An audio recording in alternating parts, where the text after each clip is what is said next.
Craig Mucklow, lead oddsmaker at Caesar Sportsbook. Thank you so much for being here with us today. It's a pleasure. Thanks for having me. So we're sitting here on Radio Row chatting before the Super Bowl. I'm curious, what can you tell me about odds for the Super Bowl this year? What to expect? What are you seeing?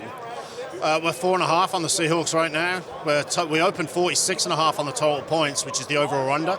We're now down to 45.5. A lot of people are expecting a defensive battle, but also, recency memory with New England not being able to score points, but bad weather. But on the flip side, New England's defense has played tremendous. So we've moved down on the total a bit, but we're up to over 10,000 ways to bet on the Super Bowl and still counting. So let me ask you, just kind of historically, how the Super Bowl has looked in terms of the size of what's being gambled. What is the handle looking like this year? How does it compare to years past? What are you seeing with that? We normally see like 20x on the game compared to a championship game or a playoff game. And then you've got, the handle comes because the product's increasing as well. So if you're offering 10,000 more ways than a normal game that you would offer, then that handle subsequently grows as well. And then, the novelty of the Super Bowl itself. So, for instance, the heads or tails market, the coin toss, which is allowed in a lot of the states. We had one customer wager 100,000 on that this morning. Man, that's crazy. How much, generally speaking of the coin toss, for example, how does it kind of break down between kind of actual game action versus props? I mean, you point out there are so many ways that you offer to bet these games, but in terms of novelty props versus performance props versus actual game stuff. Yeah, I mean, you'll see, take away the money line, the spread and the total. They're the most popular free markets regardless. Then you get touchdown scorer, first touchdown scorer. Then the coin toss comes in, usually number 3 in handle. And then we have Caesar squares, where you don't get given a square. You can choose your own square, and you can bet 30 to 1 all the way up to 250 to 1. Yeah. So, markets like that generate small handle, lots of tickets, because it's great for the small better, the $5, $10 better, and it gives you interest in the game throughout. No, that makes sense. In terms of the actual science behind odds making, I'm sure plenty of people aren't directly or intimately familiar with that. I'm curious, how has that evolved and kind of where is it at in terms of what you're doing today? I can talk from experience. My dissertation was on horse racing probability. I was always interested in gambling. But as time's gone, I've been in the industry 26, 27 years now. Originally, it's pen, paper, math, Excel. Now there's all kinds of different tools. Now we build out algorithms. We have an army of data scientists. So the one thing I've always taught my traders is, check your ego at the door. This is not your opinion really doesn't matter. You what's the data? What's behind it? Then you're looking at weather. We have a team that just listens to the coaches' press conferences. Maybe there's a soundbite in there that somebody might be playing more minutes or less minutes. If there's an injury, referees play a part. Now, not because of anything fraudulent, but referees call certain plays in certain ways, and that affects the total as well. So your work obviously sounds a lot like what they do on Wall Street. I'm curious, do you find that odds making is analogous to Wall Street trading? Yeah. Money and information drives the markets. We opened 46.5 on the Super Bowl. We took sharp money that we respect. And as I said earlier, you check your ego at the door. This person's obviously done their homework. They have the success rate to back it up. So we'll move that number based on that information. Now, it doesn't have to be $1 million. It doesn't have to be 50,000. It could be 2,000 off somebody we seriously respect. But it is, you're trading money and you're trading information all the time. Yeah. We're obviously in the midst of kind of this great kind of technological moment. Artificial intelligence is kind of infiltrating every industry. To what extent are you using AI? How is it being used? How has it revolutionized kind of the work you do? It's a tool that we're always working on. There's still things that AI can't do. It can't tell you game state. It doesn't see if Drake May's got an injured shoulder, after the first pass. So there's a lot of work to come, but we embrace AI, we embrace all the technology. As I said, when I got in industry 26, 27 years ago, it was Excel and pen and paper. Now it's algorithms and different models, and we have a different model for different sports. And AI will be a driving force of it. It's just, it's not there yet from a sports betting perspective, especially in play. Obviously, you're not the only sports book kind of putting out odds, and there, especially if you go into kind of like global sports. There are lines all over the place. I'm wondering kind of how you think about, keeping your lines as sharp as possible. Obviously there are pro gamblers out there who kind of make their living that way. There are arbitrage bettors who kind of play between the books. How are you thinking about all those things, and how does that impact your work? We use arbitrage customers to our advantage sometimes. Yeah. If we know that the weather's bad, and a competitor does not know that the weather is bad, we'll move our number so that we'll take the side of the money that we want, and we'll take it to the amount that we're comfortable with. Yeah. And we'll let them take the other side. Now, again, it goes back to who's got the information, who uses it the most, but also does the math support it? Yeah. I won't have a trader walk in and say, it's Monday and I like Seattle because they do great on a Monday when the temperature's 80 degrees. Well, no thanks.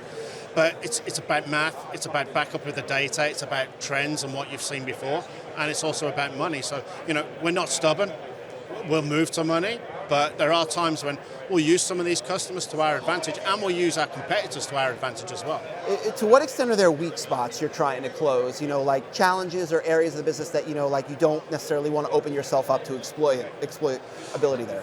College basketball's tough. There's 150 games on a Saturday, and not everybody knows the ins and outs of every single school. Yeah. So we don't need an opinion off our data on every single game. No, you pick your spots. It's no different to being a professional bettor in a way. Yeah. We're just the opposite side of the counter. So if we think there's a tempo difference than what the market is, we'll adjust it 2, 3, 4 points. We'll take the arbitrage money in, and either the market comes to us, or eventually we go, okay, we've got it for enough money now, and we'll move back to market. It's finding the spots, and you just can't have an opinion on every game. Yeah, we're obviously years into legal sports gambling in the United States. It's varying degrees because obviously different states have adopted it at different rates, and there's different rules around it. I'm wondering kind of what you see in terms of kind of how sports gambling has evolved in the US and where it's going forward. I started in Europe a long time ago, way before PASPA came, and we always thought eventually the United States would go legal because obviously the amount of money that's wagered offshore. And I joined a company before PASPA that we basically supplied trading odds on we specified in American sports, and we supplied European legal books at the time. Then when PASPA passed, great, now we can start offering our expertise on American sports, even though I have an English accent. We offered our expertise and our data and our algorithms to now regulated sports books. It's been great. It's a lot of hard work because each regulator has a different rule. It's the coin toss, for example, we can offer in some states we can't. Yeah. Gatorade color, we can offer it in 2 or 3 states. So we're always mindful of that, and we work with the regulators, we work with the leagues, and we're just trying to offer the best product out there. Yeah. What's it going to be like when large markets like California and Texas come online? Because those are kind of hanging over the U.S. market. I mean, for handle and for state taxes, it'll be tremendous. Yeah. At the end of the day, we pay tax to the legalized states. Yeah. So California and Texas, I think eventually will come to realize the value, especially when there's budget deficits to be made up. But it's regulated, and having it regulated is more important than Californians and Texans wagering offshore where you have no customer protection. It's not regulated. They don't work with integrity monitors. So you're taking a bigger chance. Yeah. I know now directly your work does not kind of overlap with prediction markets, but one thing I'm wondering is kind of from your vantage point in the industry as an expert, how you see that fitting in, because again, that can effectively pull gamblers out of that pool and into their pool, and obviously it's highly unregulated. So I'm wondering kind of from your vantage point, how do you see that fitting in or kind of coalescing with your business? It's going to be an interesting dynamic, and we'll see how it works. I worked at Betfair, which is an exchange in Europe, and I saw the impact of that. Time will tell. Yeah. We also saw the impact of daily fantasy sports before PASPA. So similar path maybe, but time will tell. I'm not the expert. It's a different market than what I deal with. I work with a regulated market. Yeah. 2 sides to this coin. What do you see for the future of sports gambling in the U.S., but also what challenges are ahead? The future, it's just what can we offer better, bigger? Yeah. How can we work with the leagues and the regulators, offer more markets, protect the interests of the customer as well, especially with integrity. Challenges, there could be 9 different touchdown scorers on Sunday. That's a challenge. You know, every day and every sport brings its own problem and own challenge. Do you worry about kind of different kinds of regulations, or in this case, what pops in my head is taxes? Obviously, the current presidential administration has the bill that kind of taxes gambling a little higher than it used to be. Do you worry about that kind of like pulling people away from gambling in general, or? Well, it's always a challenge. You know, and you can't change regulation. If a state regulator wants to make a decision, we'll work with that state regulator. Now, do we offer our opinions, say why it's not? Because everybody thinks we make hundreds and hundreds of millions of dollars. Well, we don't. After you've paid data rights, you know, salaries, we don't always win. Customers do win. So it's not like it's an endless piggy bank. It's a challenge. Before I let you go, I'd be remiss if I didn't ask for a couple best bets from the Super Bowl. What do you like the most? My favorite in a championship game is always first half under. It collected on the Miami-Indiana national championship game. I've always felt like that team's come out not to lose the game yet. You're not chasing anything. And the one that does scare me more, because we originated it 40 years ago, was the defensive rostered player to score an offensive touchdown. So we offered that in Super Bowl 20, Caesar Sportsbook, the first ever prop on a Super Bowl. We were 25 to 1. We got bet down all the way to 2 to 1. The refrigerator Perry scored the touchdown. And since then, it's happened 2 more times. And Mike Vrabel, the head coach of the Patriots, did it back-to-back years. So that one, we opened at 22 to 1. We're now down to 18 to 1 because everybody seems to think exactly what I'm thinking, that Vrabel might have something up his sleeve.